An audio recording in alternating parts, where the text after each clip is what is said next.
Howdy, howdy, and welcome back to Gale FFTCG. I'm Serah, your host, and today we'll be talking about Ice Lightning. This is a list that is near and dear to my heart. It has been basically the entire time that I've been playing Final Fantasy competitively, and unfortunately, it wasn't in a great spot. The last time I thought this deck was even remotely viable was, I think, 3 years ago at Winter Cup Cardiff, where I was playing a kind of 13 combo list, which was really fun. And I went 4-4 with that, my first kind of real tournament experience. So this list has a very special place. However, today we're bringing it back. And it's had a lot of success in testing. It's a really strong deck, almost inordinately strong. I didn't expect it to perform as well as it has, but it's done so much work. And you'll notice as this video goes on, my voice is a little bit shot because I have a cold and it's awful. It's horrible. But you'll also notice that all the text boxes are super long. And there is so much in this list. A bunch of stuff that you wouldn't think works well together, and it does. And it's so odd how it all works. But I'm just so excited about this list, as you can probably tell. So let's just get right into it without further ado. So our strategy is just to put pressure on our opponent by discarding and freezing our opponent's cards. There's so many ways to do it in this deck. I think one of the issues that the list has had previous has been that it just doesn't have enough consistent ways of dulling and freezing and discarding and keeping up that disadvantage engine that Ice loves so much, and Lightning just hasn't really had anything that's been super strong for a long time except maybe Dragoons. So it's just been really cool. You'll notice that there is a lot more Ice than Lightning, but Lightning really enables a lot of the Ice stuff. So that's absolutely fine there. We also just want to create a large board and go for game. That's really easy to do with this deck, like chronically easy. The amount of monsters that turn to forwards, the amount of just really strong forwards on their own, it's great. So next up, we have our Synergies, and you'll already notice the box is huge. There is so much going on in this list already just out of the gate. So without further ado, let's just jump right in.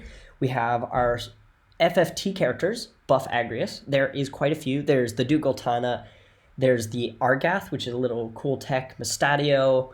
There's lots of different ones. And because Agrias being a 2CP 8K, if we have an FFT on the field, is already strong enough, having it on a backup in Dugaltana means it basically can't be targeted, and it unless it's like Hecatoncheir or something, and at that point you got to really wonder what your opponent's doing running that in their list. The Knight package just gives consistent discard and dull freeze with Laswell and Agrias, and also Dugaltana searches that out, so there's a lot of synergies there. The Category 13 package does make an appearance here. It gives us discard and draw with Serah.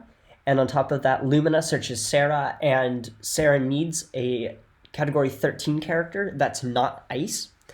So Lumina covers that. It also gives us a discard if we have 2 or more Ice characters, which is easily done in this deck. We have Byblos. This card is the best card in the deck, hands down. Easy money. Byblos benefits from Serah and the Knight package. Anytime you discard a card, you dull freeze a forward. So keeping that up is really, really, really powerful. And of course, al-cid is just great. It plays all of our threats for free.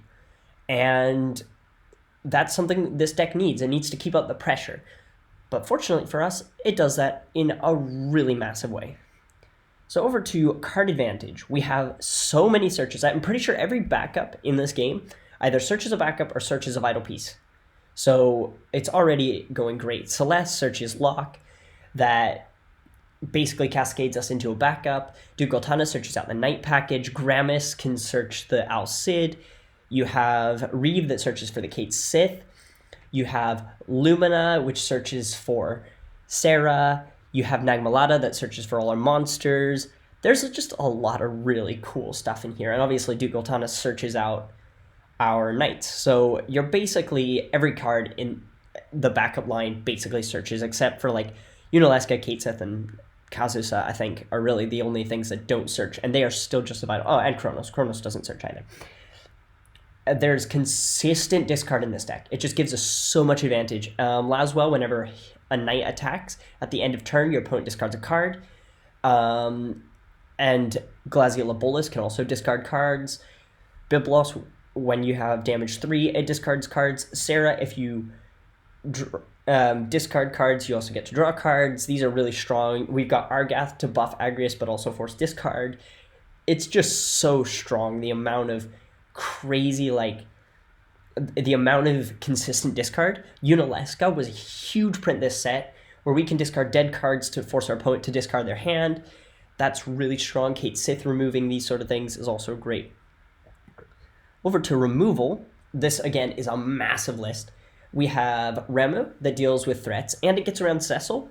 You still have to pay the 2, but the thing is, if you're paying 5 to do 2 things, that's basically just paying Diabolos cost to do it. And it's proven really strong. It dulls down things that maybe you want to freeze or have already frozen but can't dull.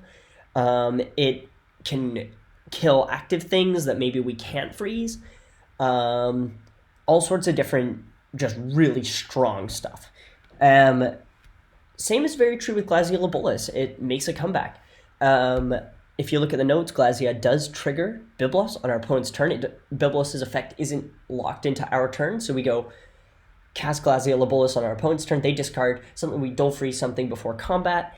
And then we also have Mustadio, which can be played for free if our opponent discards a card from hand and it has back attack. So you go, Glacia, discard, and then maybe freeze something, shoot something for 7 that's dull, and then you go play Mustadio and dull another character. It's really strong. You have Thunderdrake, which deals with twins and knights matchups. If you're playing against Ice Fire Knights, you can just kill them with Thunderdrake. If you're playing against twins, Palamporum, you just kill them with Thunderdrake. Really strong.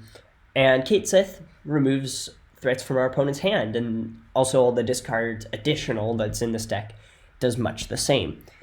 And so this deck not only has great synergies, really consistent card advantage, it also is really heavy on removal, and that is so good. Over to Protection. Protection, Agrias forces our opponent to discard if targeted. If you play this really early with a Ducal Taunt on the field, it's a 2 CP 8k that your opponent basically has to answer, but even answering Agrias forces horrible discards. Your opponent's going to have to play unoptimally to deal with Agrias, because if you have Ducal Taunt and you have Agrias, you swing in and they hit a Brynhilder, it doesn't auto-kill it. There's a lot of really strong things you can do with that. And a new card, new Light Legend, Warrior of Light. It gains plus 1k for each other forward you have, and you can remove it from the game and your forwards can't be broken. It's so strong against any damage board wipes, the only exception being Shantotto and anything that's like Atomos that says, put this into the break zone. But really, it's very effective against fire. In the past, fire would have absolutely wiped this out. However, fire actually struggles somewhat against this. It's not like an auto lose if you're playing against it. So I'm really a massive fan of the Warrior of Light, and I really think it's doing something really good for aggro and giving it more survivability in the long haul. But yeah, that is the list. Let me know what you think in the comments below. And don't forget to like, comment, subscribe, and do all those great things. It really helps out the channel a lot, and really let me know what kind of other lists you'd love to see. This opus has done so much for this game. It's made a lot of the elements that felt quite weak feel a lot stronger. It's pulled back a little bit on the elements that have been superior for so long, and I'm really happy to see that. And so yeah, let me know what kind of list you want to see, and I'll put them out very shortly. Right. Bye.